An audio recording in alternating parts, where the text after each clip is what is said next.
C'est fin juillet, en me demandant où je voulais être dans un an, que j'ai décidé de me remettre quasi exclusivement à l'écriture, de me consacrer quasi exclusivement à l'écriture. C'est d'ailleurs ma priorité pour 2025, le tout avec une organisation allégée.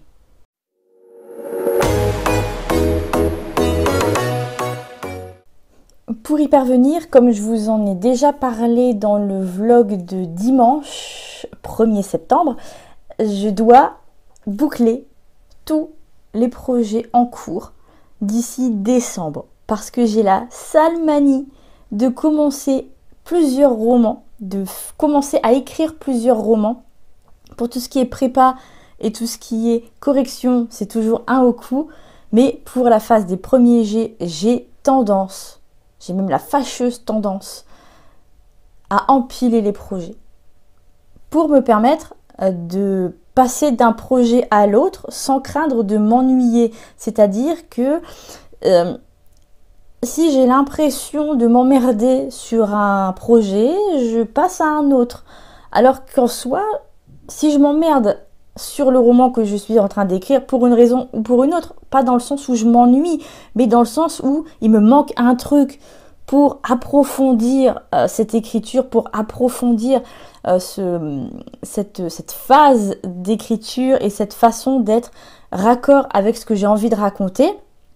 Et je ne me souviens plus du début de ma phrase, mais si j'ai besoin plutôt de passer à un autre projet, c'était ça le début de ma phrase, je n'ai qu'à passer au projet en cours de préparation ou au projet en cours de correction, simplement. Et ça m'évite d'accumuler les projets, d'accumuler les phases de premier jet, ou plutôt d'accumuler les premiers jets, et au final de commencer plein de trucs, de les finir, mais en gros, je sais pas quand, et c'est problématique dans le sens où derrière, j'aimerais publier ces romans, que ce soit en auto-édition ou en édition traditionnelle.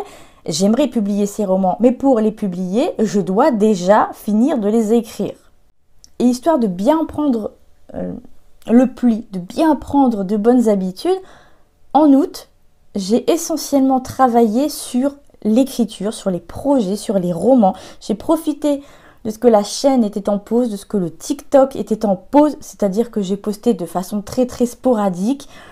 Et aussi Insta, même à un post par semaine. La plupart du temps, je poste un format court.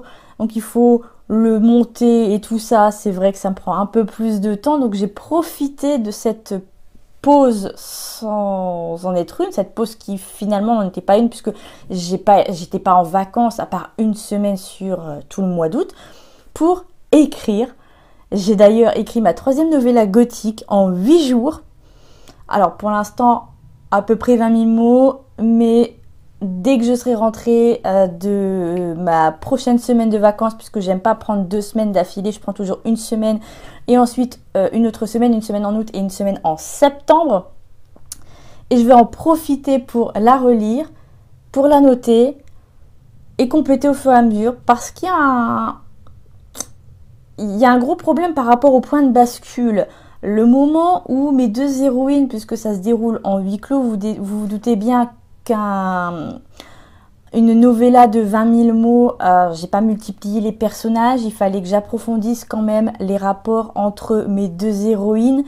Et le moment où elles commencent à comprendre ce qui se passe l'une par rapport à l'autre, c'est-à-dire les secrets, les mensonges, les vérités, les non-dits, les doutes et tout le tremblement, ça se fait beaucoup trop vite. Et moi, j'aimerais profiter de cette première relecture plus annotation pour pouvoir développer cette partie-là, pour pouvoir le rendre, alors pas la rendre plus complexe, mais vraiment la compléter.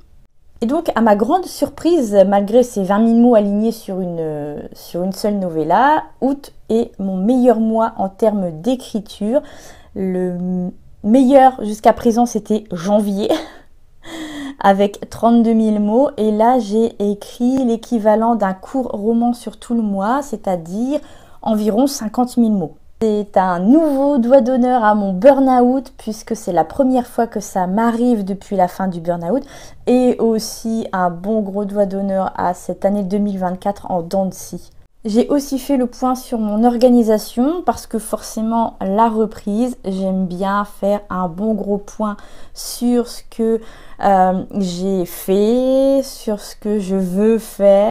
Et dans la foulée, en toute logique, j'ai dressé mon plan d'écriture pour 2025. Puisque je le rappelle, 2025, la priorité, c'est l'écriture. J'en reviens quasi exclusivement à l'écriture. Bon, c'est vrai que j'en suis à un point où l'auto-édition coûte de plus en plus cher. Le prix du papier a explosé fin 2023 et où le milieu de la petite édition me déçoit avec beaucoup de soin. Alors j'essaie autant que possible de savoir où je vais. Si ça pouvait ne pas être dans le mur, ça m'arrangerait. Ça reste quand même assez obscur parce que comme je viens de vous le dire, l'auto-édition coûte de plus en plus cher, que je suis au point mort pour l'hippopotame des neiges. Je sais pas du tout ce que je vais en faire. Je sais pas du tout où je vais l'envoyer parce que la maison d'édition où je comptais l'envoyer, j'ai appris quelques trucs entre-temps dont je ne parlerai pas ici, mais ça